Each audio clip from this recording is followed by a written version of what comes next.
इस करो कल की क्लास को क्या है, अगर क्वेश्चंस देंगे तो आता है कि नहीं आता।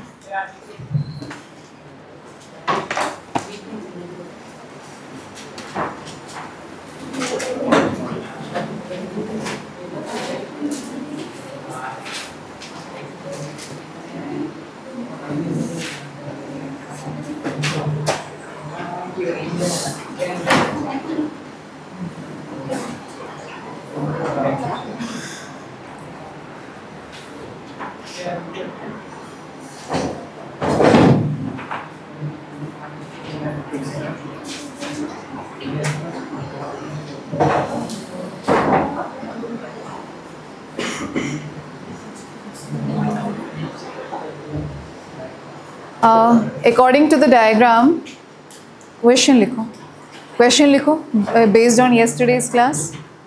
According to the diagram, find the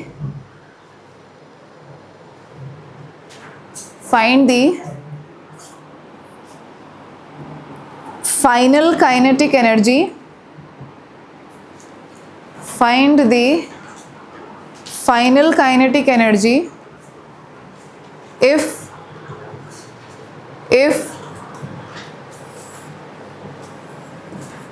initial kinetic energy is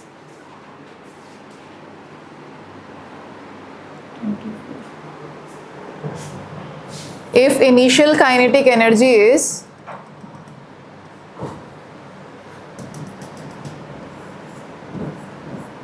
10 joule,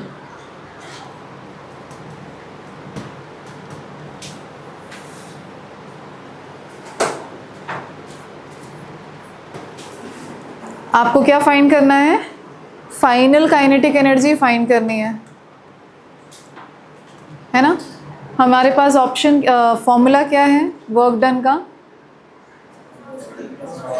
force into displacement अभी छोड़ दो।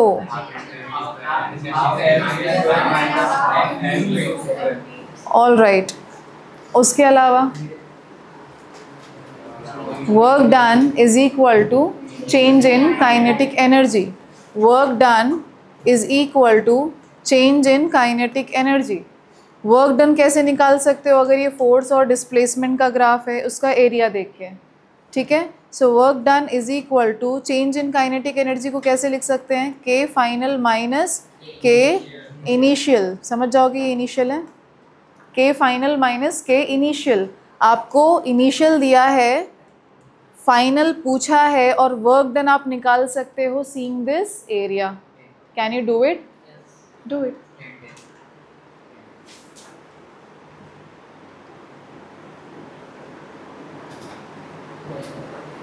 टेन ऑप्शन में नहीं है। फाइनल काइनेटिक एनर्जी निकालनी है, वर्क डन निकाल रहे हो क्या? वर्क डन तो आप लोगों को ठीक है, यहाँ से जो भी मिलेगा निकालना तो फाइनल काइनेटिक एनर्जी है ना। पहले वर्क डन निकालो,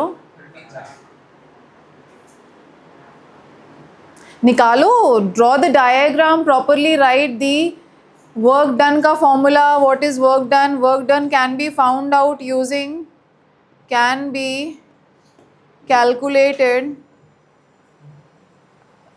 by using area of triangle।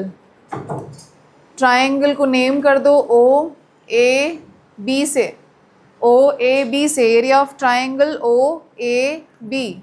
So work done कितना आया? Half base into height. Base कितना है ट्राइंगल का? बेस कितना है ट्राइंगल का? 4 और हाइट कितनी है ट्राइंगल की? 10। तो आंसर क्या होगा इसका? ये इससे कैंसिल हो जाएगा तो 20 जूल। 20 जूल तो आपका वर्क डन है, तो आपको सब्सटीट्यूट करना पड़ेगा। Therefore 20 is equal to kinetic energy final minus kinetic energy initial. This time you know what is kinetic energy initial. तो फाइनल आंसर बताइए।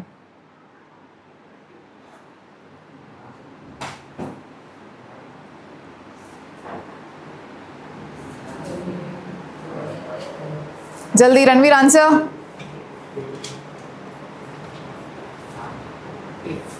हाँ, काइनेटिक एनर्जी इनिशियल कितना है? 10 है ना, तो वहाँ पे क्या पता चलेगा, 20 plus 10 that is equal to 30 watt, energy है तो जूल। प्रॉपर सेंटेंसेस लिखिए, आगे बढ़े। नेक्स्ट क्वेश्चन,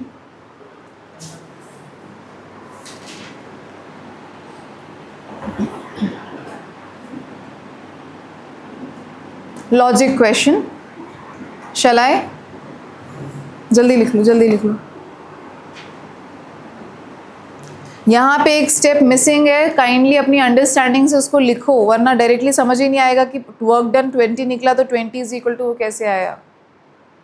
प्लीज़ अपनी समझ से लिखो। According to the equation work done is equal to change in kinetic energy, therefore उसमें 2 लाइन्स लिखो, ऐड करो उसमें।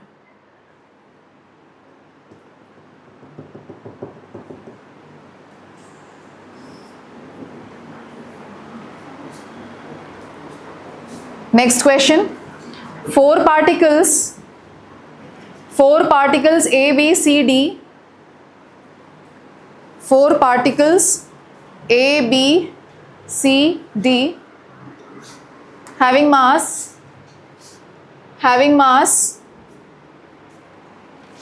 m/2, m, 2m, m/2, m, 2m, 4m। A B C D जो पार्टिकल्स हैं उनका मास आपको दिया है like this, have same momentum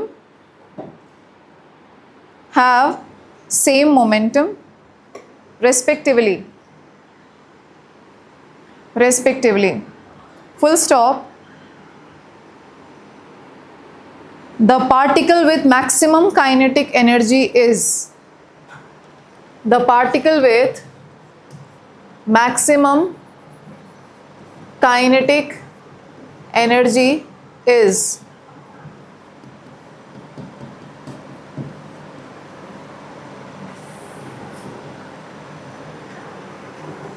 आपको क्वेश्चन में क्या रिलेट किया है काइनेटिक एनर्जी के साथ? मोमेंटम। तो काइनेटिक एनर्जी और मोमेंटम का रिलेशन क्या था? Kinetic energy is equal to p²/2m, जिससे फाइनली आपने जब नोट्स लिखा था तो आपको क्या मिला था? √2m/ke। फिलहाल हमको यहाँ पे मास क्लियरली दिख रहा है। अब आपको काइनेटिक एनर्जी बताना है कि सबसे ज़्यादा किसकी है। कैसे बताओगे? समर्थ, आपके पास 4 पार्टिकल्स के मास दिए हुए हैं और आपके पास रिलेशन है kinetic energy is equal to p²/2m। आपको बताना है इन चारों पार्टिकल में सबसे ज़्यादा एनर्जी किसके पास है। मोमेंटम सबका सेम है, यानी कि ये वाला चीज़ कॉमन है।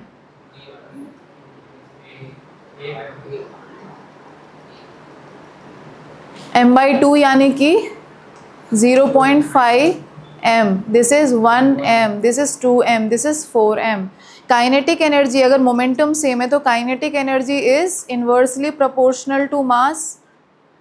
मास ज़्यादा तो काइनेटिक एनर्जी कम, यानी कि सबसे ज़्यादा मास इसका है तो सबसे कम काइनेटिक। अब आप इमेजिन भी कर सकते हो कि बहुत भारी चीज़ बहुत धीरे धीरे मूव होगी ना, ऐसे भी तो इमेजिन कर सकते हो। तो सबसे कम मास जिसका होगा उसकी काइनेटिक एनर्जी सबसे ज़्यादा होगी। Write in your own words explanation. What is your answer? Particle A will have the maximum kinetic energy. Particle A will have the maximum kinetic energy.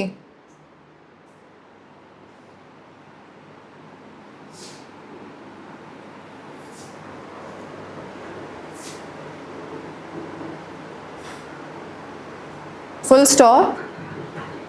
बाद में आप ये रिलेशन लिखिए नेक्स्ट लाइन में, kinetic energy is equal to p²/2m। Since momentum is same,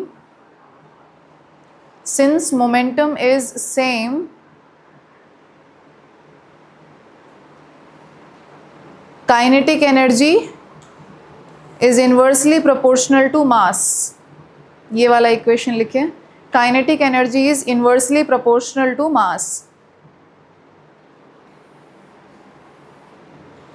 Therefore, if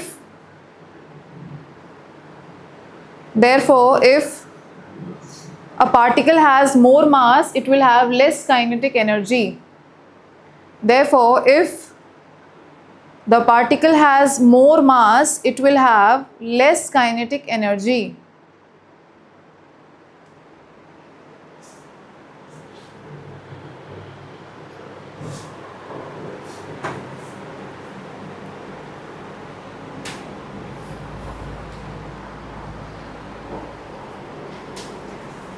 ये formulas आप deduce कर चुके हैं पहले ही, है ना।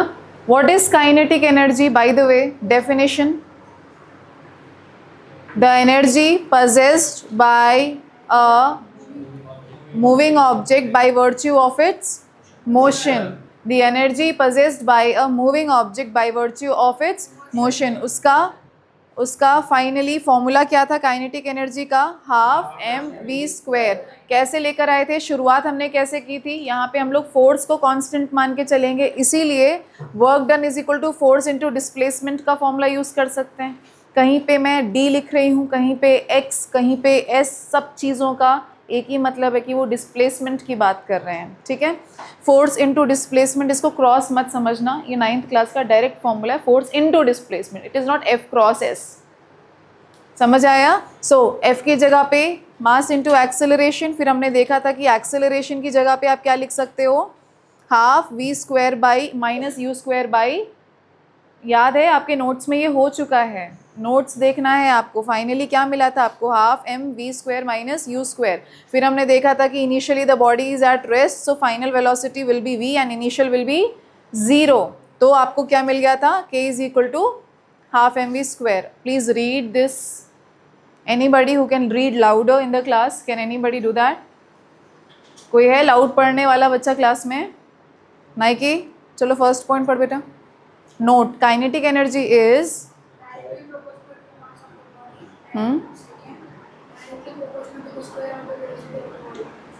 okay. If the mass is double, kinetic energy is double, and if the mass is half, kinetic energy is also half. If velocity is double, kinetic energy is 4 times, and if the mass is half, kinetic energy reduces to 4. In 4 sentences में कुछ गलत है, बताइए क्या गलत है? That is your thing now. Kinetic energy is directly proportional to mass and square of the velocity. मास अगर double होगा तो काइनेटिक एनर्जी,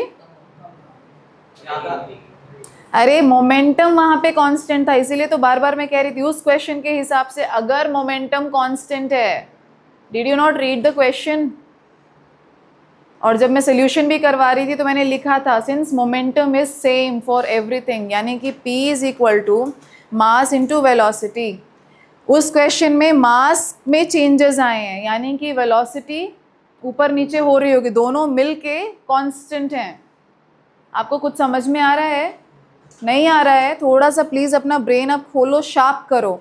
वहाँ पे क्वेश्चन में क्या था? पहला वाला मास था 0.5 m, दूसरा वाला m 1 m, तीसरा वाला 2 m, नेक्स्ट वाला 4 m। यहाँ पे मास बढ़ती जा रही है और लास्ट में ये भी बोला है कि ये वाले जो भाई साहब है ये कांस्टेंट है। अगर मास कम है तो या ऑब्वियसली क्या ज़्यादा होने वाली है? तभी तो p कांस्टेंट होगा ना, उस क्वेश्चन के हिसाब से वो है। अब वहाँ पे अगर तुम मोमेंटम को कांस्टेंट नहीं कर रहे हो तो kinetic energy is equal to half M V square. तो काइनेटिक एनर्जी के फॉर्मूले के हिसाब से जहाँ पे मोमेंटम की बात नहीं हो रही है, directly proportional to m and directly proportional to square of velocity. तो अगर मास बढ़ाओगे तो काइनेटिक एनर्जी भी अल्टीमेटली बढ़ेगी, पर अगर वेलोसिटी बढ़ाओगे तो काइनेटिक एनर्जी 4 गुना बढ़ेगी। वही तो सेंटेंस है। If velocity is doubled, kinetic energy increases 4 times, and if mass is halved, kinetic energy is reduced to 1/4 of its original value. Read this, ये डायरेक्ट क्वेश्चंस आते हैं। नोट लिखो, लिख लिख के पढ़ो उसको। फर्स्ट पॉइंट नोट लिखो, बहुत इंपॉर्टेंट चीज़ बता दी है आपको बातों बातों में, kindly make note of it properly, समझो उस चीज़ को। Note, kinetic energy is, first point, directly proportional to mass of the body. पहले तो ऊपर सबसे पहले ये वाला फॉर्मूला लिख लो, K E is equal to half M V square.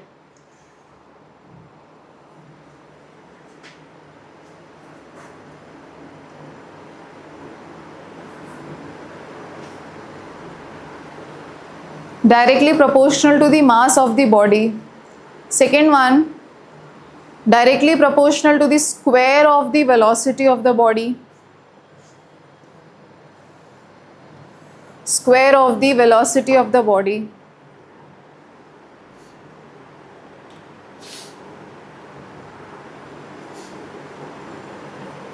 Therefore, if mass is doubled, kinetic energy is also doubled, and if mass is halved, kinetic energy is also halved.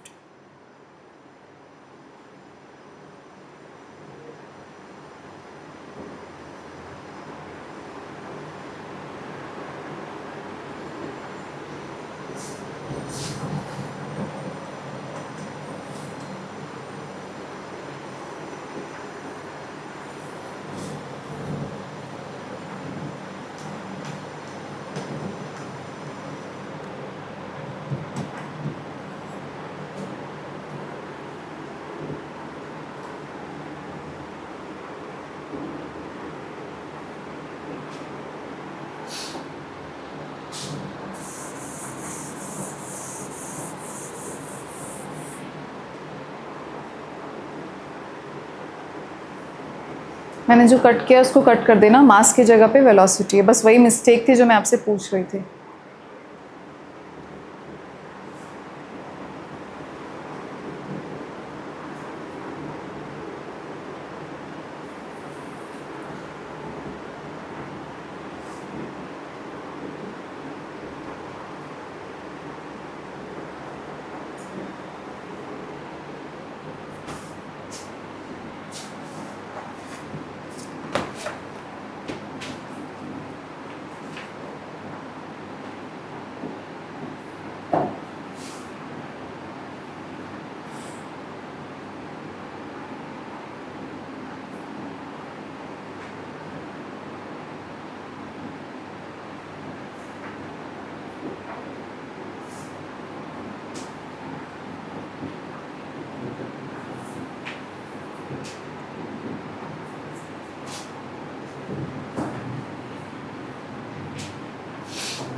हो गया।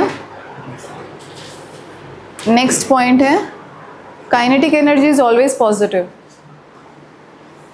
मतलब फॉर्मूला है आपके पास half M V square, है ना। मास तो हमेशा positive ही रहने वाला है, वो कम होता नहीं है। वेलोसिटी एक वेक्टर क्वांटिटी है जो कम या ज़्यादा होगी, पर आप देख पा रहे हो कि वेलोसिटी का स्क्वायर है, तो ऑब्वियसली काइनेटिक एनर्जी पॉजिटिव होगी। Okay, so kinetic energy is always positive. हाँ, it's written, mass is always positive, full stop. Even if the velocity is negative, square of the velocity will be positive.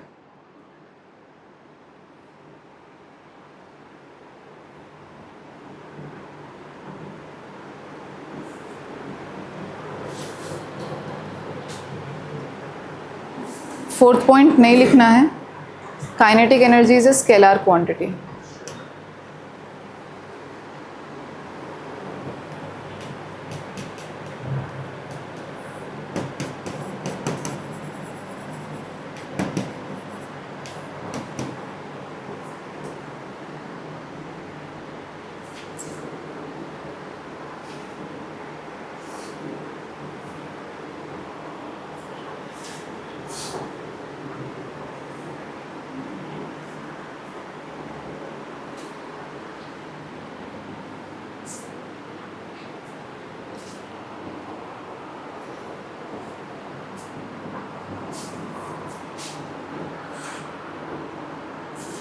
हो गया। Last point नहीं लिखना है, I have made a cross. ये हो गया आपका kinetic energy is a scalar quantity. Unit kinetic energy की यूनिट आयुष जूल। उसका डायमेंशन क्या होगा? एनर्जी, काइनेटिक एनर्जी हो, पोटेंशियल एनर्जी हो, हीट एनर्जी हो, कोई भी एनर्जी हो, उसका डायमेंशन वर्क के जैसा है और वो कितना है?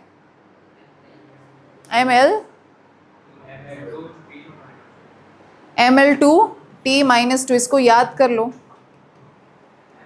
और ये यूनिट, हाँ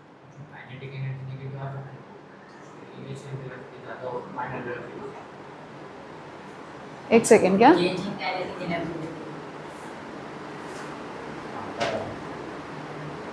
हो गया? ml/T-2 हो गया। इसका SI यूनिट जूल है, SI यूनिट लिखो साइड में। और ये अर्ग CGS, अर्ग है CGS यूनिट। लास्ट सेंटेंस नहीं लिखना, हटा दें इसको। अब ये वाला प्लीज अपनी कॉपी में प्रूफ करो, ये वाला। Question is what happens to the kinetic energy, what happens to the kinetic energy if mass is doubled?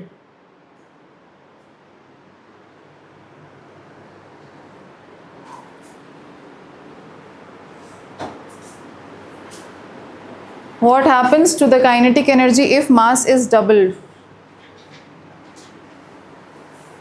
Proof करो। इनिशियली काइनेटिक एनर्जी है हाफ mv², ठीक है। अब हमने क्या किया, फाइनली काइनेटिक एनर्जी को, मास को डबल कर दिया। Mass is 2 times of m, यानी कि 2m इंटू v²। अब बताइए क्या डिफरेंस आ गया? kF/ki, हाँ आया। सो kF/ki, kF कितना है? ये और ये कैंसिल हो जाएगा तो बचेगा क्या? mv²। और इनिशियली क्या है? Half mv²। ये और ये कैंसिल हो जाएगा, 2 ऊपर जाएगा तो 2 टाइम्स हो जाएगा, यानी कि k final is equal to 2 times of k initial. Double हो गई काइनेटिक एनर्जी आपकी जब आपने मास को डबल कर दिया। वही सेंटेंस आपने यहाँ पे लिखा है, if mass is doubled kinetic energy is also doubled. You can do the same for if mass is halved, अगर मास को आधा कर दिया।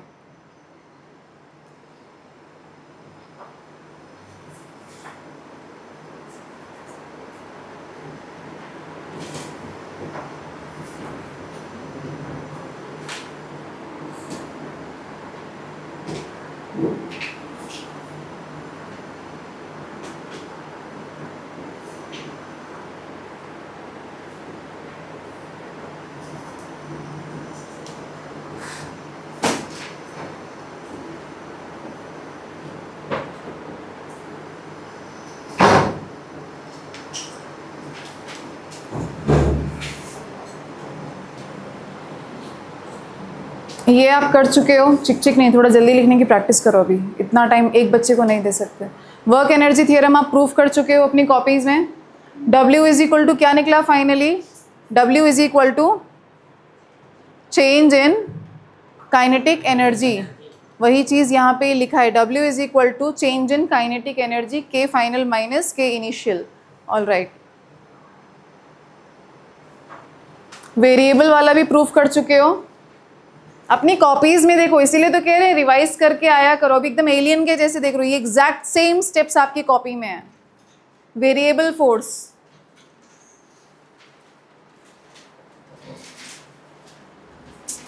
Shameless people you are. Revise करके क्यों नहीं आते हो आप लोग अपने प्रीवियस नोट्स को? 3-4 पेजेस भी रिवाइज करके नहीं आ रहे हो? हाँ, नहीं है ये आपकी नोटबुक में। अब यही क्वेश्चन आ जाएगा किसी भी एग्जाम में तो फिर पता नहीं क्या ही ड्रॉ करके आओगे। गलती आप लोग एक्सेप्ट ही नहीं कर रहे हो तो उसमें सीखोगे कैसे फिर? देखो उसको फटाफट। अभी का अभी टेस्ट लेते हैं, अभी के अभी टेस्ट लेते हैं। बोलो सॉरी, है ना? हाँ तो जल्दी से उसको देखो, प्रैक्टिस करो उसको। ये इंपॉर्टेंट क्वेश्चन है, ठीक काम आता है। तुम स्टार्ट कर दो, फिर पीछे वाला पेज निकाल के स्टार्ट कर दो जिसके पास है। एब्सेंट वाला प्लीज़ बहाने नहीं मारना, मुझे पता है उस दिन एब्सेंट थे। अगल बगल से देखो, इसमें उतना समझ नहीं आएगा।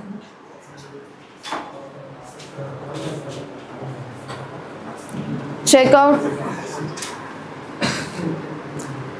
Work energy theorem for variable force, heading भी है उसके साथ साथ।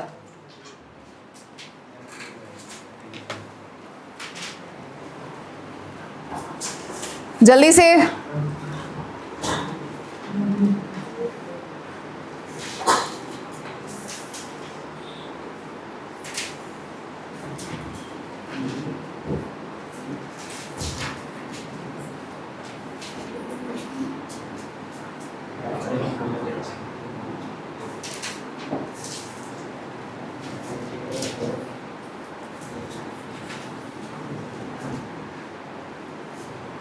हो गया? हाँ लिखो जिसका हो गया, start writing. Work energy theorem by variable force. बच्चों को मिल ही नहीं रहा है, हे भगवान, this guys are going to study science. नहीं है? तुम तो उस दिन बारिश में भीग रहे थे ना, उसी दिन का क्लास है वो। इसको कॉपी मत करो, कुछ समझ नहीं आएगा। बहुत ही सिंपलेस्ट तरीके से उस दिन करवाया था।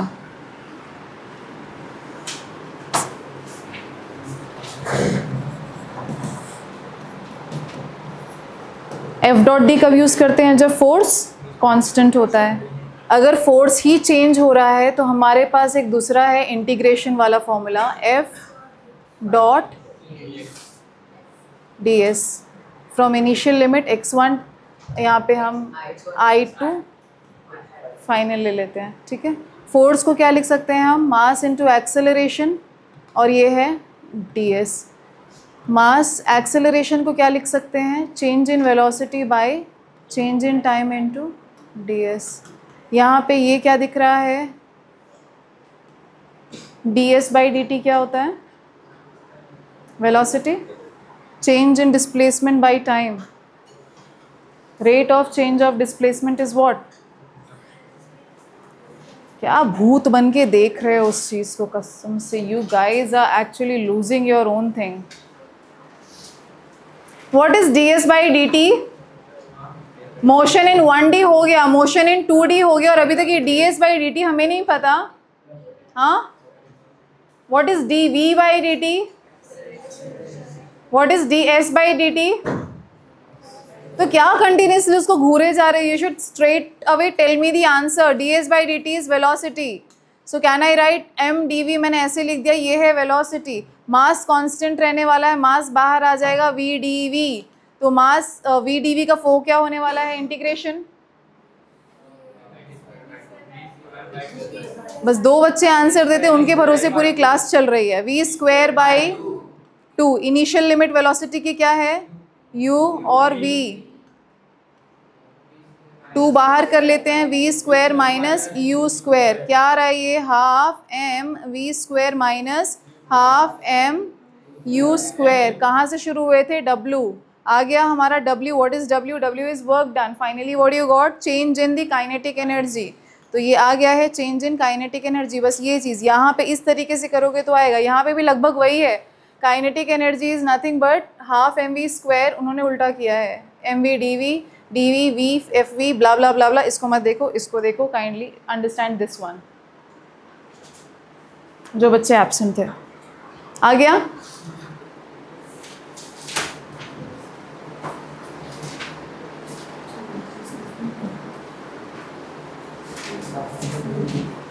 जितने बच्चों का सर गिर रहा है गिरा दो।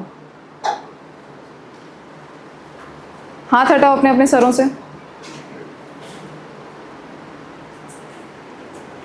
चलो next question.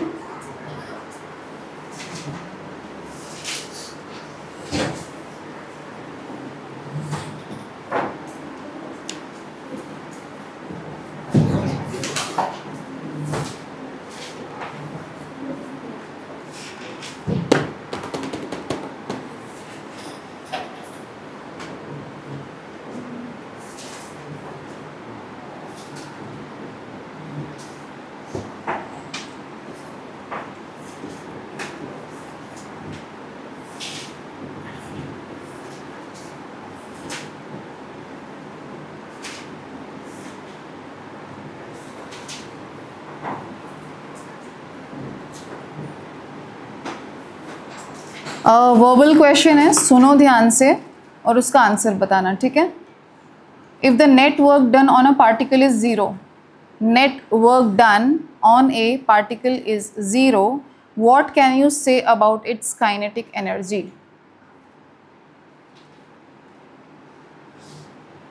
Just raise your hands if you know the answer. If the net work done on the particle is zero, what can you say about the kinetic energy? Options are: kinetic energy increases, decreases, remains constant, zero. Increases, decreases, remains constant, zero. Summer तुम्हारे टकले पे आके ना अभी ना,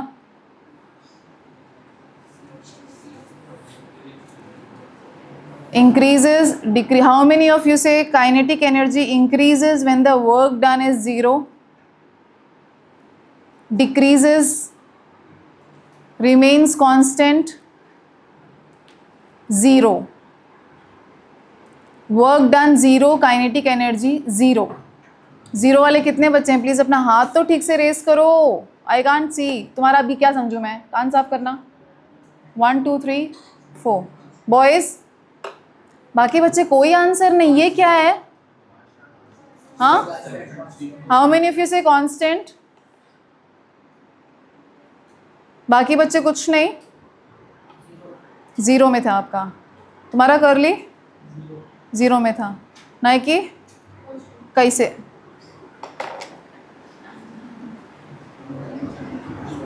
put your hands down. How? पीछे कहाँ जा रहे हो? Use your brain. अब तक की जितनी अंडरस्टैंडिंग है। When the net work done on a body is zero, what can you say about the kinetic energy? You said it remains constant. What remains constant? Kinetic energy. How? How, Himanshu? So? Simple. भेड़ चाल, वो है तो मैं भी हूँ। So W is equal to change in kinetic energy. Question में बोला है कि वर्क डन जीरो है, तो वर्क डन तो इक्वल है चेंज इन काइनेटिक एनर्जी के, यानी कि काइनेटिक एनर्जी का कोई चेंज हुआ ही नहीं, ज़ीरो, कोई चेंज हुआ ही नहीं। तो काइनेटिक एनर्जी पहले जितनी थी वही अभी है, तो वो कांस्टेंट है। क्या ये प्रैक्टिकल मीनिंग समझ पा रहे हैं हम? है ना? चलो फिर आगे बढ़ते हैं। आया समझ में? Anybody still have doubts? Work done is zero, so change in kinetic energy is zero because work done is equal to what? Change in kinetic energy. जब change ही नहीं हो रहा है तो जो पहले था initial वही final है, तो वो constantly चल रहा है। मास भी वही है, वेलोसिटी भी वही है, चलता जा रहा है। समझ आया? काइनेटिक एनर्जी बॉडी के पास कब आती है? जब बॉडी मोशन में होती है। इतना तो पता है हमको। काइनेटिक एनर्जी कब आती है बॉडी के पास? जब body by virtue of its motion. ये डेफिनेशन भी आता है, इसीलिए पूछा जा रहा है बार बार। चलो नेक्स्ट क्वेश्चन लिखते हैं।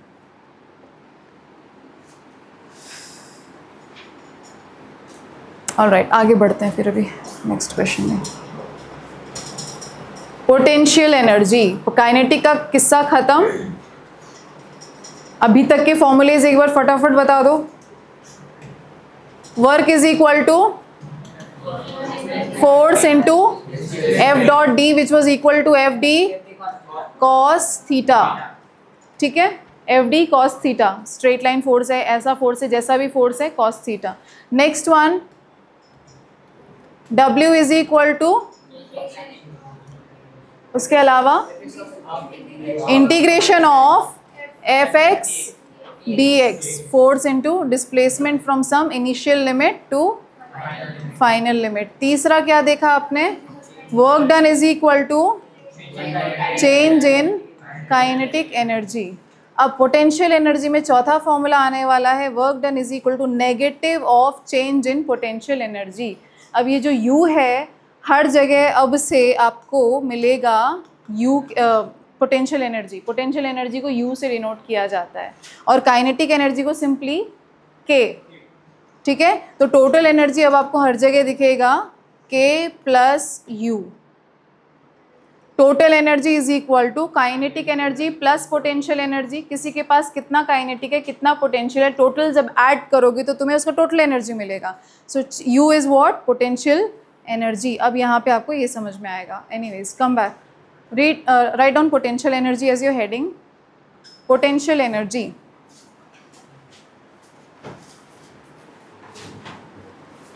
write down that statement, the very first statement.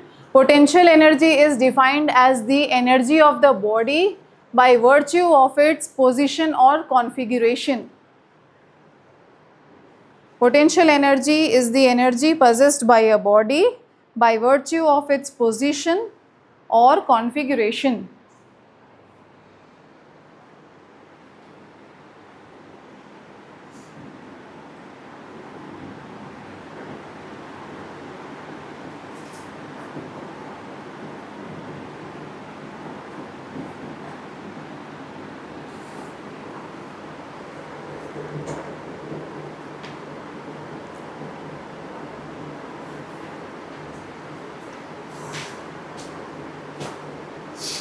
Potential energy के ब्रैकेट में ही लिख लो यहाँ पे U।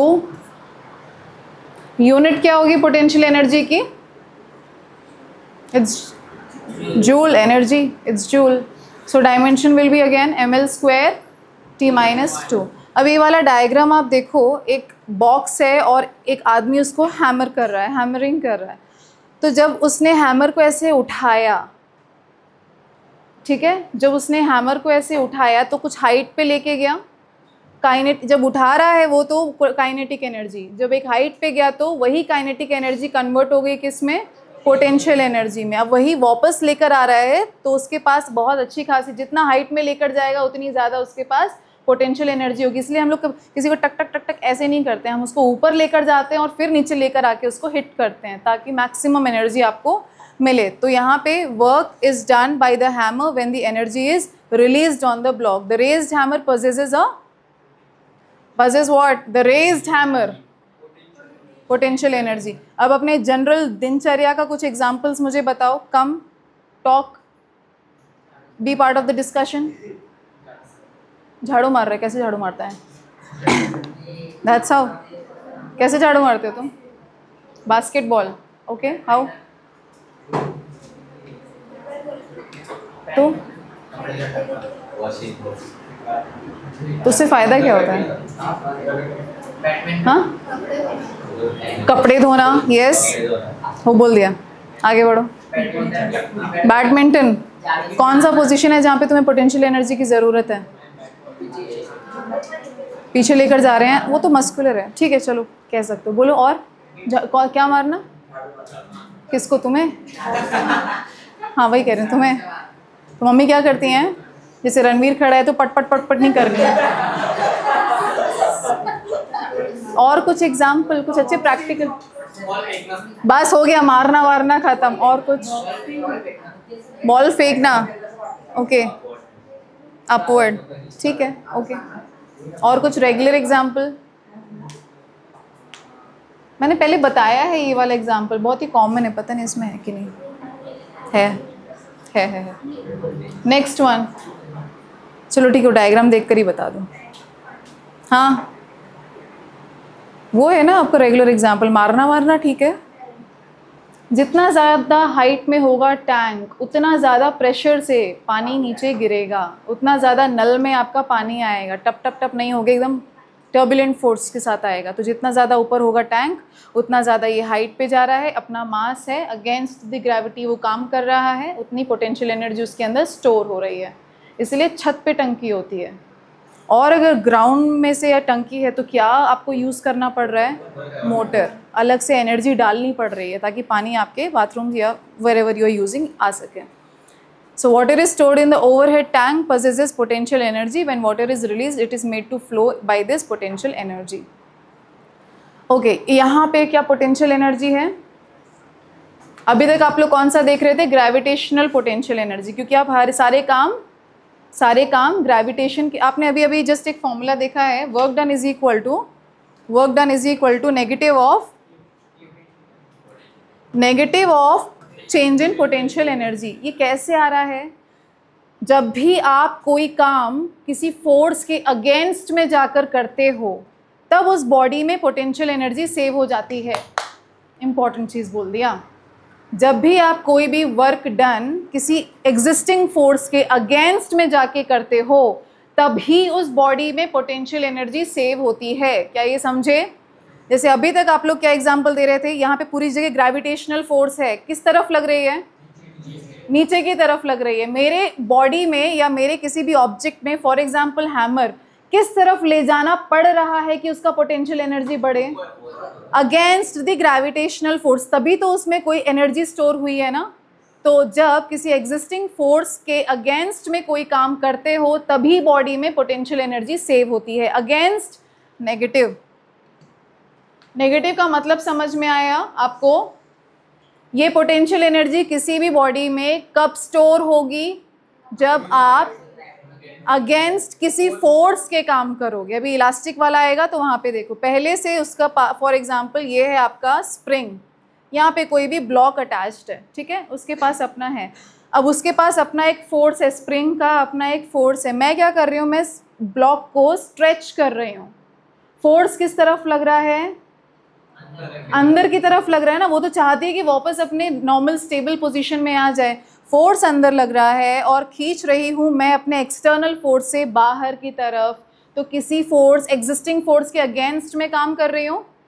तब इस ब्लॉक के पास कौन सी एनर्जी स्टोर हो जाएगी? उसको हम कहते हैं elastic potential energy. Spring potential energy को ही हम इलास्टिक पोटेंशियल एनर्जी कहते हैं। क्या ये समझ में आया? तीसरा वाला क्या था? मैंने यहीं पे इसी पोर्शन में एक डायग्राम बनाया था कि ये पॉजिटिव चार्ज है, ये नेगेटिव चार्ज है, स्टेबल है। इस चार्ज को किसी भी वजह से मैं यहाँ खींच रही हूँ, कैसे भी खींच सकते हैं। तो अब ये अपने स्टेबिलिटी से दूर गया, एक इलेक्ट्रोस्टैटिक फोर्स से दूर गया ये, तो इसके पास भी एक पोटेंशियल एनर्जी सेव हो जाएगी, कंजर्व हो जाएगी। समझ में आ रहा है? फिर वो वापस उसी पोटेंशियल एनर्जी को यूज़ करके वापस आएगा। समझ में आ रहा है? उसी पोटेंशियल एनर्जी को यूज़ करके वापस आएगा, उसी पोटेंशियल एनर्जी को यूज़ करके वो वापस आएगा। ये ऑटोमेटिक प्रोसेस है। Clear my point? अब बताओ, क्या फ्रिक्शन के पास कोई भी पोटेंशियल एनर्जी होगी? फ्रिक्शन भी एक फोर्स है ना। अगर आप वर्क करोगे फ्रिक्शन के अगेंस्ट में तो क्या उसके पास कोई पोटेंशियल एनर्जी सेव होगी? जैसे कि ये पोडियम रखा है, पोडियम को मैं इस सरफेस में से मूव कर रही हूँ, मैंने इसको फोर्स दिया, डिस्प्लेसमेंट हुआ, वर्क हुआ, इसके पास कोई पोटेंशियल एनर्जी क्यों नहीं है? उसके अगेंस्ट में फ्रिक्शन फोर्स है, पर फिर भी इसके पास कोई पोटेंशियल एनर्जी क्यों नहीं है? क्योंकि फ्रिक्शन फोर्स एक नॉन कंजर्वेटिव फोर्स है। Please mark my words for the time being. Frictional force एक नॉन कंजर्वेटिव फोर्स है और उसके अगेंस्ट में काम करने से कोई पोटेंशियल एनर्जी सेव नहीं होती है, बल्कि वेस्ट होती है। अब जैसे मैं पोडियम को मूव कर रही हूँ, आवाज़ आ रही है ना, साउंड एनर्जी, वो वेस्ट हो रही है। तो एनर्जीज़ को हम दो टाइप में, नेक्स्ट टॉपिक वही है, दो टाइप में हम डिवाइड करते हैं। एक है कंजर्वेटिव एनर्जी और दूसरी है नॉन कंजर्वेटिव। क्वेश्चन पेपर में आपने ये कॉन्जिक्यूटिव देखा था, वो वर्ड मिस्टेक था। Conservative, non conservative. कंजर्वेटिव क्या है? जिसके पास पोटेंशियल एनर्जी होगा और उसमें एनर्जी उसकी सेव होगी। पोटेंशियल एनर्जी होगा, एनर्जी सेव हो रही है ना, तभी तो वो वापस आ रहा है, यूज़ करके वापस आ रहा है। मैं पेन को ऐसे उठा रही हूँ, इसके पास कौन सी एनर्जी है? अब जैसे इसको मैं यहाँ छोड़ूंगी, यहीं पे थोड़ी ना रह जाएगा, वो तो वापस नीचे आएगा ना। उसके पास एनर्जी थी तभी तो वो वापस नीचे आया ना, एनर्जी कंजर्व हुई। पर इस पोडियम को अगर मैं से मूव कर रही हूँ तो इसके अगेंस्ट में फ्रिक्शनल फोर्स है जो इसको सेव करने में हेल्प नहीं कर रहा, बल्कि वो वेस्ट कर रहा है। शायद नीचे मॉलिक्यूल्स में हीट जनरेट, बार बार कोई सी चीज़ को रगड़ोगे तो हीट तो जनरेट होगी ना, वो वेस्ट है। उन टाइप के फोर्सेस को हम क्या कहते हैं? Non conservative forces. समझ में आ रहा है? अब कंजर्वेटिव फोर्सेस का एग्जाम्पल हमने क्या देखा? Gravitational force. मेरा मुद्दा है कि मैं इस पॉइंट से इस पॉइंट तक बॉडी को लेकर जाऊं, मैं ऐसे ऐसे ऐसे ऐसे कैसे भी लेकर जाऊं, हाइट तो वही है। तो फॉर्मूला क्या रहेगा पोटेंशियल एनर्जी का यहाँ पे? mgh। पर अगर इसी पोडियम को मैं ऐसे ऐसे ऐसे ऐसे घुमा के लेकर जा रही हूँ, हर जगह पे उसका फ्रिक्शन बढ़ेगा, एनर्जी पूरी की पूरी लूज़ होती जाएगी। तो मेरा कहने का मतलब ये है कि जो कंजर्वेटिव फोर्सेस होते हैं ना, वो पाथ पे डिपेंड नहीं करते हैं। पहला पॉइंट आप देखोगे, मैं अभी बोल रही हूँ पर ये टॉपिक बहुत बच्चों को नहीं समझ में आता है, अभी इंट्रोड्यूस कर रही हूँ, बार बार उसको हम पढ़ेंगे तो तुम्हें समझ में आ जाएगा। अभी हमने क्या देखा, एनर्जी दो टाइप की होती है, कंजर्वेटिव एंड नॉन कंजर्वेटिव। पहला पॉइंट हर जगह पे तुम देखोगे कि पहला पॉइंट लिखा है पाथ पे डिपेंडेंट होता है कौन, नॉन कंजर्वेटिव, और कंजर्वेटिव पाथ पे डिपेंड नहीं करता। उसको यहाँ से यहाँ जाना है, वो कैसे भी जा सकता है, कैसे भी जा सकता है, बस उसकी हाइट पे डिपेंड कर रहा है, हाइट पे डिपेंड कर रहा है। पोजीशन एंड कॉन्फ़िगरेशन याद है स्टेटमेंट, तो कैसे भी जाए फ़र्क नहीं पड़ता। लेकिन अगर फ्रिक्शन की बात करें, जिसको हम नॉन कंजर्वेटिव बोल रहे हैं, जिसमें सब वेस्ट हो रहा है, वो पाथ पे डिपेंड करता है। मुझे यहाँ से वहाँ तक इस पोडियम को लेकर जाना है, यहाँ से यहाँ तक भेजूंगी तो शॉर्टकट रहेगा, कम फ्रिक्शन होगा, पर अगर उसी ऐसे लेकर जाऊँगी तो ज़्यादा फ्रिक्शन, ज़्यादा एनर्जी लॉस, तो पाथ पे डिपेंड करता है। तो हम देख लेते हैं उस चीज़ को, मैं आऊँगी वापस इसमें, अगर इसमें है तो अच्छी बात है। Law of conservation of energy hang हो गया क्या?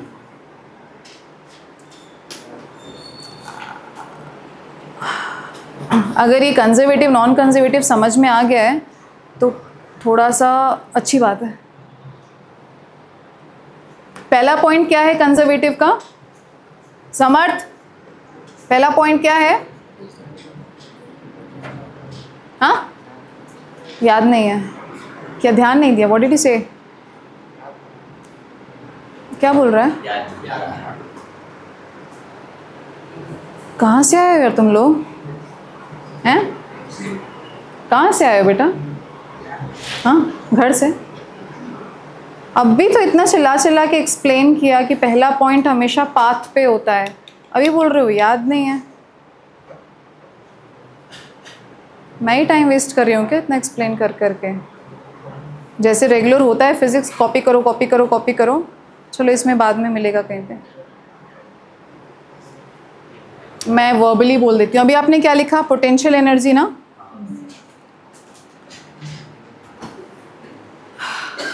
वर्क डन, नीचे लिखो वर्क डन,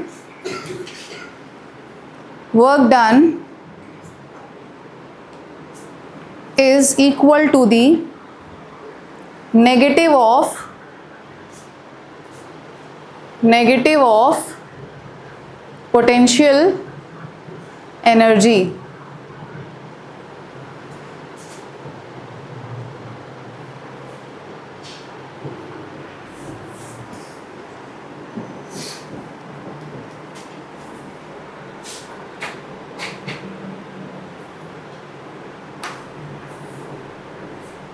उसके नीचे फॉर्मूला लिख लो please.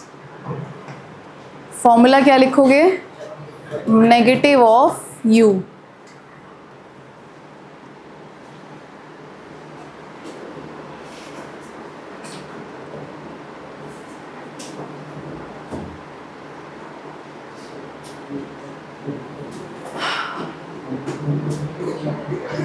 The potential energy, star mark करके लिखो, the potential energy is stored in an object, the potential energy is stored in an object when we do some work, when we do some work against the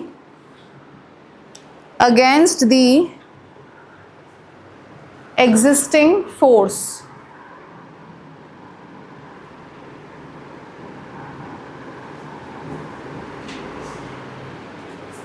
आपने जो लिखा आपको समझ आया? The potential energy is stored in an object when we do some work against the existing force. Gravitational force नीचे था, हम उसको अगेंस्ट द ग्रेविटी लेकर गए, तब जाके उस बॉडी में क्या स्टोर हो गया? Potential energy. Okay, there are three types of, next line, there are three types of potential energy,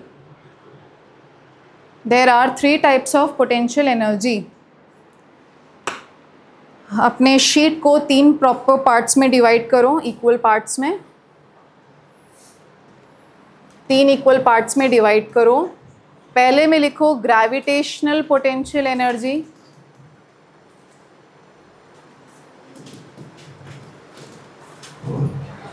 दूसरे में इलास्टिक पोटेंशियल एनर्जी और तीसरे में electrostatic potential energy.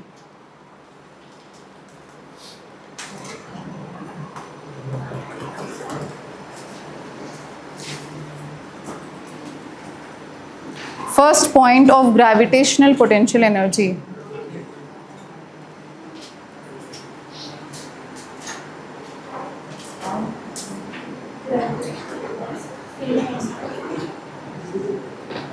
First point, can I?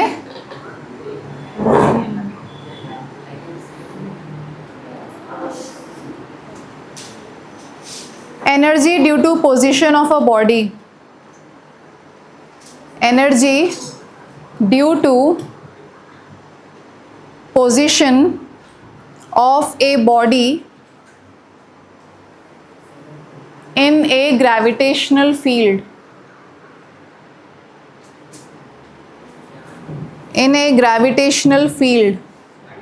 Energy due to position of a body in a gravitational field.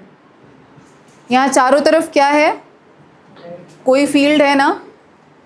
हाँ, अभी research में तो ये भी चल ही रहा है कि इस फील्ड में कौन से पार्टिकल्स हैं। एज इन अगर तुम्हें अट्रैक्शन फील हो रहा है तो कोई तो पार्टिकल्स होंगे ना। कि किसी ने कुछ कहा अभी, विच particles?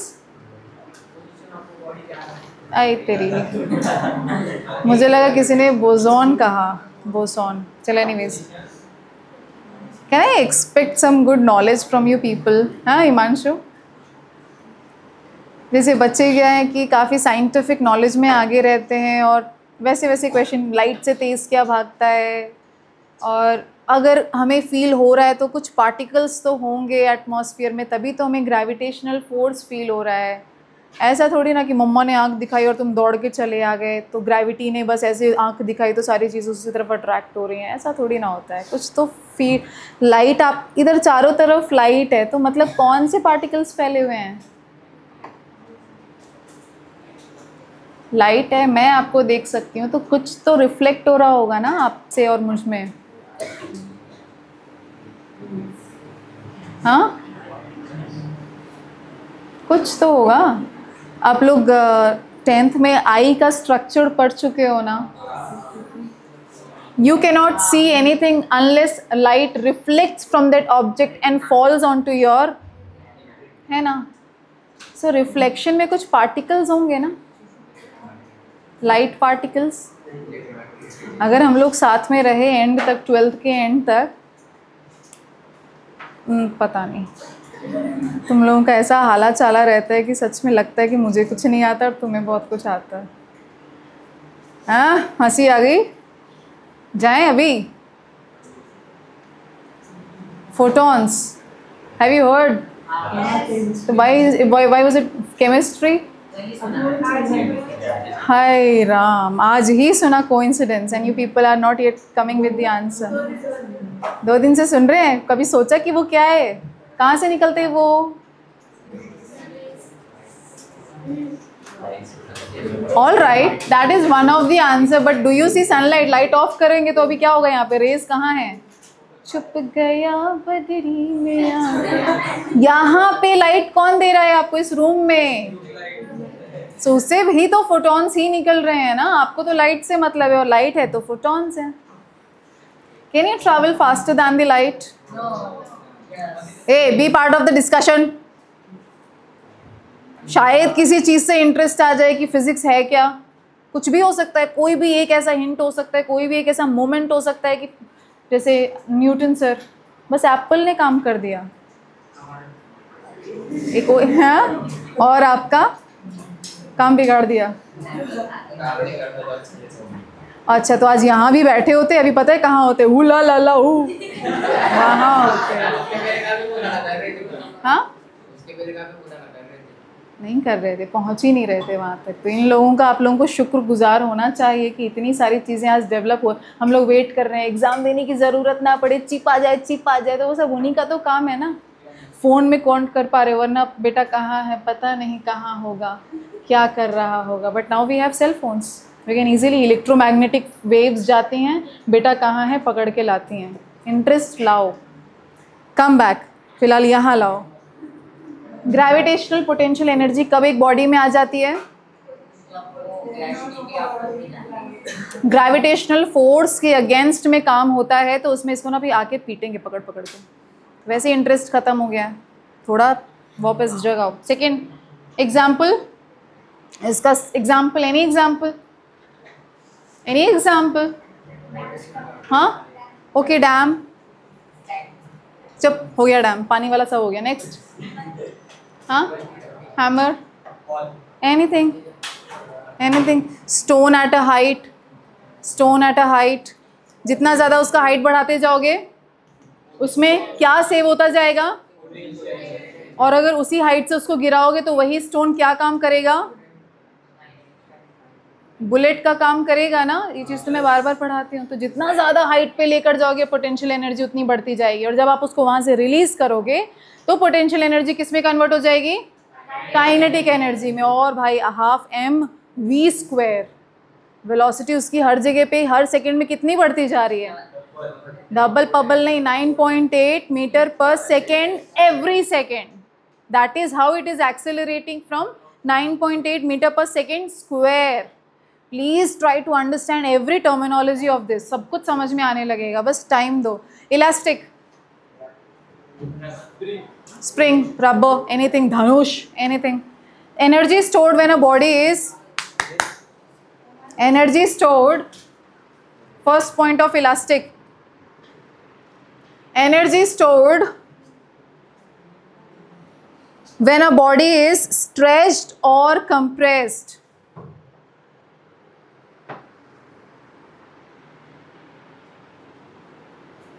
When a body is stretched or compressed. Okay, spring आप देख चुके हो, ये है इसका स्टेबल कंडीशन, ना कोई इसको खींच रहा है ना कोई इसको दबा रहा है। जैसे आप इसको स्ट्रेच करोगे तो फोर्स किस तरफ डेवलप होगा? डिस्प्लेसमेंट अगर इस तरफ है, ये आपका नॉर्मल है, ये डिस्प्लेसमेंट हो गया ना, तो फोर्स किस जगह पे होगी?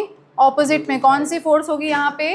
Restoring force of spring. अगर इसी चीज़ को मैं कंप्रेस कर रही हूँ, कंप्रेस किया तो कितना डिस्प्लेसमेंट हुआ? यहाँ से लेके यहाँ तक डिस्प्लेसमेंट हुआ अंदर की तरफ, तो फोर्स इस बार बाहर की तरफ लगेगा। इसीलिए स्प्रिंग का जो फॉर्मूला आया था वो -k(x) आया था। जिस तरफ डिस्प्लेसमेंट होगा उसके ऑपोजिट डायरेक्शन में फोर्स होगा, या फिर जिस तरफ फोर्स लगेगा उसके ऑपोजिट लगेगा। मतलब कौन से फोर्स की बात हो रही है? ये खींचने वाली या फिर रीस्टोरिंग फोर्स, इसकी अपनी फोर्स की बात हो रही है। ये हम खींच रहे हैं उसकी बात नहीं हो रही है, उस पर एक रीस्टोरिंग फोर्स डेवलप होगा। अगर स्ट्रेच कर रहे हो तो वही फोर्स जो उसका अपना है वो अंदर खींचने की कोशिश करेगा। कंप्रेस कर रहे हो तो उसको वापस वो इलोंगेट करने की कोशिश करेगा। कंप्रेस करने में फोर्स किस तरफ लगेगा? समर्थ, स्प्रिंग को कंप्रेस करेंगे तो फोर्स किस तरफ लगेगा? बाहर की तरफ लगेगा, और उस फोर्स का नाम क्या है? रीस्टोरिंग, वापस अपने पोजीशन को रीस्टोर करने वाला फोर्स, रीस्टोरिंग फोर्स। ये पूरा आने वाला है 11th में ही। एनीवेज, तो ये समझ में आई डायग्राम, बहुत इंपॉर्टेंट है, और ये फॉर्मूला समझ में आया आपको, बहुत इंपॉर्टेंट है, बार बार बोल रहे हैं। ऑल राइट, तो अभी आपने इलास्टिक का example, stretched string,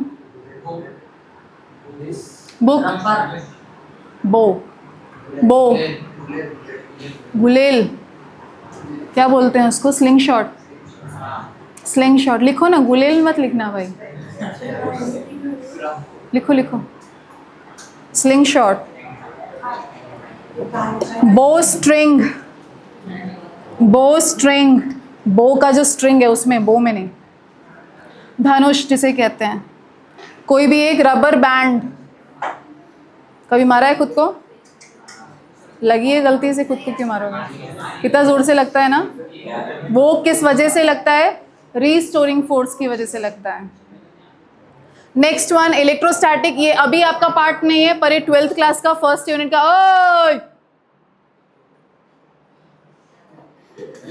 12th class का फर्स्ट यूनिट है electrostatic, write down. Electrostatic potential energy या फिर इलेक्ट्रिकल पोटेंशियल एनर्जी, जो भी लिखा हो आपने। Energy of a charge due to position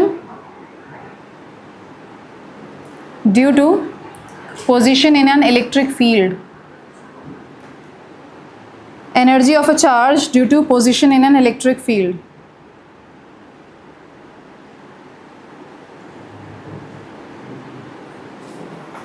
Electrons and protons. फिलहाल के लिए वही लिखो।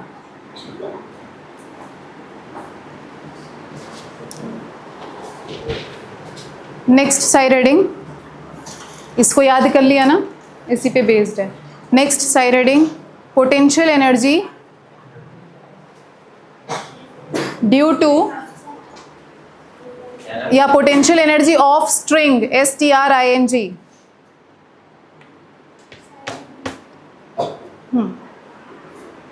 Potential energy of string,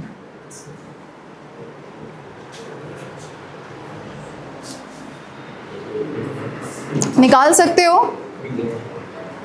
potential energy of string कितना है, पोटेंशियल एनर्जी उसमें स्टोर होता है। मैं आंसर बता देती हूँ, ½ निकाल सकते हो। फोर्स अभी अभी आपने देखा -kx। वर्क कैसे निकालते हो, force into displacement Fx dx। अच्छा, ये इंटीग्रेशन क्यों यूज किया हमने, क्योंकि इस बार फोर्स क्या कांस्टेंट है, जैसे जैसे आप उसको प्रेस कर रहे हो तो आपका फोर्स बढ़ता जा रहा है। तो ये वेरिएबल फोर्स की कहानी है स्प्रिंग में, मैं बता चुकी हूँ पहले किसी क्लास में। सो यहाँ पे Fx dx, फोर्स डालो, इंटीग्रेट करो, प्लीज़ डू इट योरसेल्फ, थोड़ा सा रफली करो सभी लोग करो, और ½ में पहुँचो। द पोटेंशियल एनर्जी और the work done minus delta U, that will be equal to ½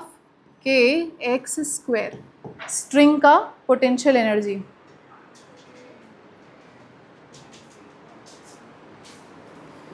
उतनी ही एनर्जी होगी जितना काम करोगे, इसीलिए work done is equal to energy होता है हर जगह। जल्दी पहुंचो वहां तक, वेरी इजी। बस kx को आपको डालना है फॉर्मूले में।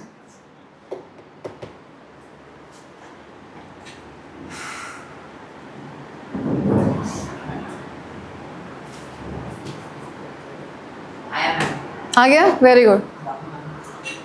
जस्ट 2-step प्रोसेस आ गया।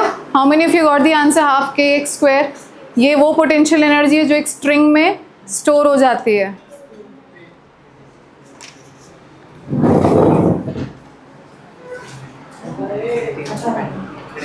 तुम्हें कुछ भी समझ नहीं आ रहा ना आजकल, कुछ भी समझ नहीं आ रहा ना। घर पे क्या कर रहे हो, रील चालू है तुम्हारी?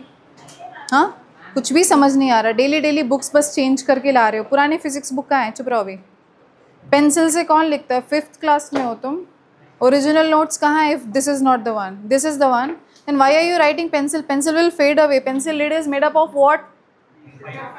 And it is, and what is there in the atmosphere? उड़ जाएगा वो। पता नहीं कब दिखाओगे अपनी physics copy. I am waiting for that मुहूर्त। आया आंसर? बॉयज सभी का आ गया आंसर? दिखाओ ना, कॉपी कर लिया। एक्स डी एक्स का इंटीग्रेशन क्या है? तो कई बार हो चुका है ना। टर्न कहाँ से छापा? एक स्टेप ही मिसिंग है, तो बिना उसके कैसे आ गया? छापो मत please, try to do it. कुछ है ही नहीं इसमें। फोर्स कितना है? हाँ ओके, फोर्स कितना है? -kx dx। -k को आप कांस्टेंट बाहर ले लो, x dx। तो x dx का इंटीग्रेशन क्या होगा? x² by 2। लिमिट्स कुछ भी हो सकता है, 0 से 1 तक, 0 से 2 से कुछ भी हो सकता है। तो फाइनली क्या आया, वर्क डन कितना आया, -kx²/2। पर हम तो निकाल रहे हैं क्या, पोटेंशियल एनर्जी, और पोटेंशियल एनर्जी खुद वर्क डन के नेगेटिव होता है। तो यहाँ पे equal to -del u, minus minus cancel, therefore del u is equal to kx²/2 positive. समझ आ गया? ये क्या निकाला आपने, एक स्ट्रिंग या स्प्रिंग में स्टोर होने वाली पोटेंशियल एनर्जी जब उसको या तो स्ट्रेच किया है या तो कंप्रेस किया है। क्या? चलो, thank you so much. Homework अगर आपने अच्छे से लिख लिया है ऐसे तो उसको मत लिखो, यही मैंने अभी सॉल्व करने के लिए दिया था ना, डिड यू डू इट? हाँ तो आगे करो उसको।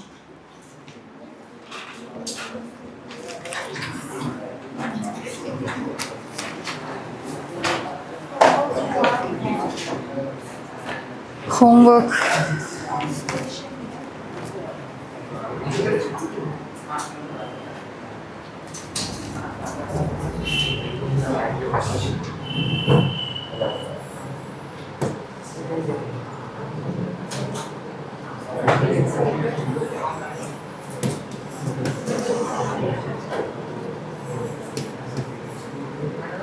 ये वाला क्वेश्चन वाला I was leaving yesterday, I sort of explained it to you.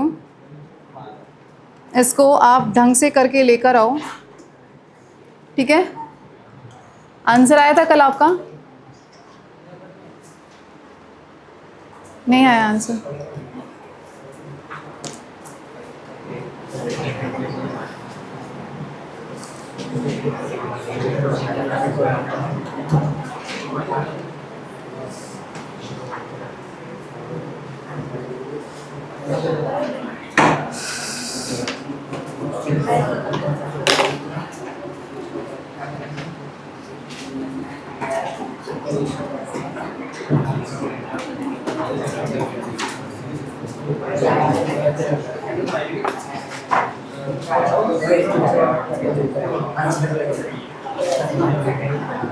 I'm still in the class and I'm sure you people don't know this particular problem.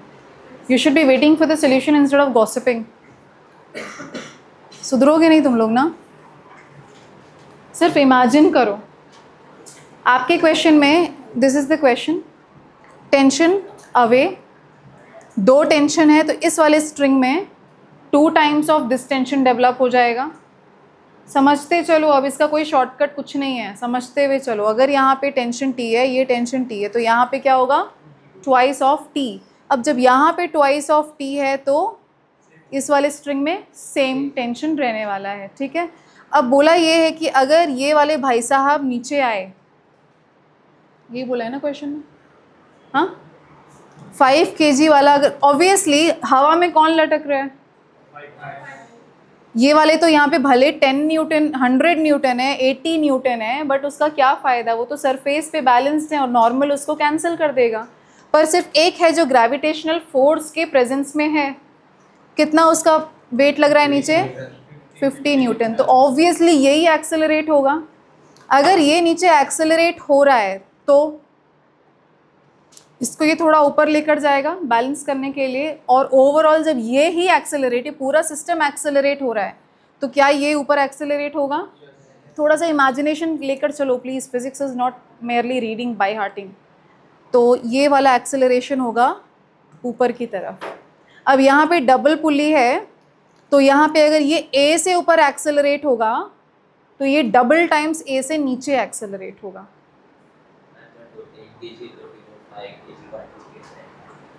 वही बोला मैंने, ये है 100 न्यूटन, सेम 100 न्यूटन का फोर्स एक normal ऊपर है, cancel कर दिया, उसका वेट किसी काम का नहीं है। इसका वेट काम का है क्योंकि इसको ऊपर कैंसिल करने वाला कोई है ही नहीं नॉर्मल फोर्स, इसका भी वेस्ट हो गया। 80 न्यूटन उसका नॉर्मल बैलेंस कर रहा है ऊपर नॉर्मल, वो आपस में इक्वल एंड ऑपोजिट होते हैं, they are of no use when they are in the surface. This is the one hanging, so when it is hanging it doesn't have any other weight in the opposite direction to support or oppose or cancel out. Clear my point? तो यहाँ पे अगर 50 Newton नीचे है तो यही बंदा है जो एक्सेलरेट होगा, और जहाँ पे डबल पुली देखो वहाँ पे ट्वाइस ऑफ एक्सेलरेशन हो जाएगा।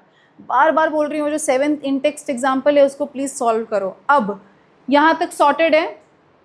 हाँ, एक बार फिर से देख लो। 5 kg आपका इनिशियल डायग्राम, टेंशन ऊपर टेंशन ऊपर, तो ये क्या है 2T। सेम स्ट्रिंग है तो यहाँ पे भी टेंशन कितना है 2T। सिर्फ ये वाला जो ब्लॉक है ये हवा में हैंग कर रहा है, सो ऑब्वियसली यही एक्सेलरेट करेगा पूरे सिस्टम को। अगर ये नीचे आएगा ये ऊपर जाएगा तो बेसिकली पूरा जो सिस्टम है वो नीचे ही आने वाला है। यहाँ कुछ भी होता रहे बट ओवरऑल जो सिस्टम है वो नीचे ही आने वाला है। कितने एक्सेलरेशन से? डबल एक्सेलरेशन से, और ये सिंगल एक्सेलरेशन से सिंगल ब्लॉक के ऊपर जाएगा। सिर्फ इतनी ही चीज़ें तुमको बहुत अच्छे से समझनी है, सिर्फ इतनी चीज़ें, टेंशन और एक्सेलरेशन। अब सब सॉर्टेड है। इस वाले का आप सॉल्व करो, क्या निकलेगा इसका 5 का इक्वेशन क्या होगा? एक्सेलरेशन नीचे है तो मैं 5g फिलहाल लिख रही हूँ, 5g minus t is equal to mass into 2a। Okay, इस वाले का देखो, बताओ इस वाले का बताओ। t minus 10g is equal to 10 into 2a। इसका बताओ, एक्सेलरेशन ऊपर है 2t minus 8g is equal to, that's it. अब कोई भी ये वाला आप ले लो, टी कैंसिल हो जाएगा, एक्सेलरेशन मिल जाएगा, एक्सेलरेशन मिल जाएगा। आप यहाँ पे सब्स्टिट्यूट कर दो, आपको टी मिल जाएगा। समझने वाली बात सिर्फ इतनी थी, tension twice of tension, acceleration twice of acceleration. Movable block कौन सा है? सिर्फ वो जो हवा में होगा, वो मूव करेगा तो पूरा सिस्टम वो अपने साथ नीचे लेकर जाएगा। जब ये सिस्टम नीचे जाएगा तो पुल्ली क्या करेगी? पुल्ली के हेल्प से ये सिस्टम ऊपर आ रहा होगा। सिर्फ इतना था, समझ में आया? ये है आपका जो आपका डाउट क्वेश्चन था, page number 136 question, if you remember. Solve it right now, find out the answer. आपको एक्सेलरेशन पूछा है ब्लॉक सी का, यानी कि ये पूछा है। Solve it and find out the answer. आज के लिए आप होमवर्क क्या करो, topic wise warm up 1 to 10 questions. हाँ, laws of motion, topic wise 1 to 10। कोशिश करो इसको अभी ख़त्म करो ना, क्यों टाइम ले रहे हो? इक्वेशन आपके सामने है।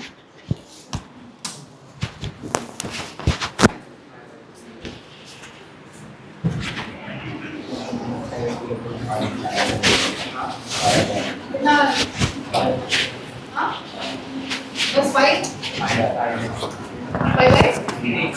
तो और सॉल्व करो।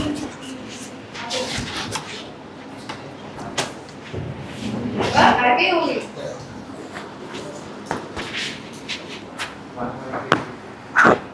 1.66 देखोगे तो फ्रैक्शन में आंसर